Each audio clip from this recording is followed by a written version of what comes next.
আজকে আমি একটি গল্প বলবো। তার নাম হলো অহংকারী দোকানদার। অনেক দিন আগের কথা, একটি গ্রামে একটি ভালো একটি দোকানদার আছে। আলুর দোকানের একটা লোক খুবই ভালো, সবাইকে সাহায্য করে।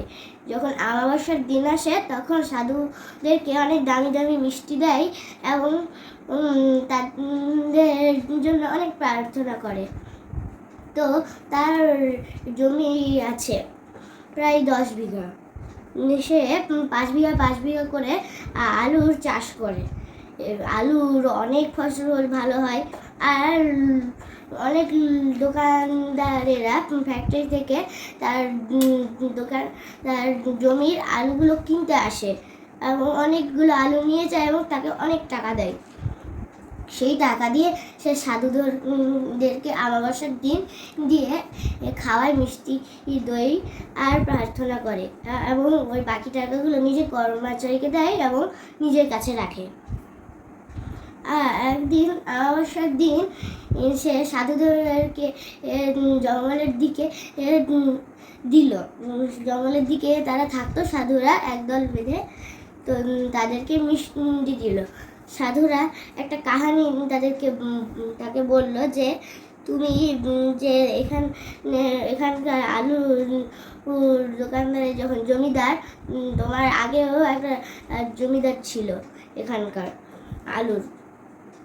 জমিদারটা খুবই অহংকারী, যখনই কাউকে বেতন যে অহংকার দেখাতো খুবই। একদিন একটা লোক এখানে এসেছিল আলু কেনার জন্য, অনেক আলু চিপস বানাবে বলে। তো তার পাশেই ছিল সেই লোকটি। সেই লোকটির নাম হলো রাজেশ। তো অহংকারী ওই ছেলেটা জিজ্ঞাসা করলো, অহংকারী ছেলেটাকে, রাজেশকে ওই লোকটা জিজ্ঞাসা করলো যে, এখানকার কি একটা জমিদার আছে? জমিদারটা নাকি খুবই ভালো, সবাইকে আলু দেয় অনেক বেশি বেশি করে এবং কম টাকা নেয়। তখন অহংকারী ছেলেটি বলে যে, এবার তো একটা ভালো একটা লোক পেয়েছি, এবার একে ঠকাবো। ছেলেটি মনে মনে ভাবছিল রাজেশ। তো সে বললো যে, আপনি ঠিক সময়ে এসেছেন, আমি সেই জমিদার, আপনি আমাদের কাছে আসুন, অনেক আমরা আপনাকে দিব আলু। তো তা অনেক আলু সেই লোকটিকে দিয়ে দেয়। তখন লোকটি নিজের কোম্পানির সাহায্যে অনেকগুলো চিপস বানায় তো ঠিকই, কিন্তু কয়েকদিনের মধ্যে ওই আলুগুলো খারাপ হয়ে যায়। তখন সেই লোকটি রাজেশকে ফোন করে বলে যে, আমি আপনার কাছে আলু চেয়েছিলাম, আপনি আলুর মধ্যে এইসব মিশিয়ে আমাকে দিয়েছেন, ঠিক আছে, আমরা ভোলা নামে একটা ছেলে আছে, ওর কাছে আমরা আলু নিব। তো ওই ভোলা নামের লোকটাই হলো সেই ভালো জমিদারটা। তো ভোলা নামের জমিদারের কাছে নিল আলু। তো তখন রাজেশের খুবই হিংসা হচ্ছিল। সে ভাবলো যে, এর তো ভোলার তো কিছু একটা করতে হবেই। তখন সে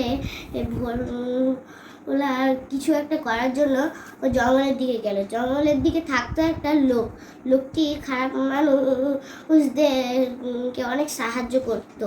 ও খারাপ মানুষের যা ইচ্ছা, যা চাইতো তা দিত মন মতো, কিন্তু টাকা দিতে হতো ওই লোকটাকে, জঙ্গলে থাকা লোকটাকে। তো একদিন রাজেশ ওর কাছে গিয়ে একটা বিষ নিল, যেটা দিলে আলুর জমিতে, গোটা জমিটাই কাদা কাদা হয়ে যাবে, জমিটাও নষ্ট হয়ে যাবে এবং আলুগুলোও নষ্ট হয়ে যাবে।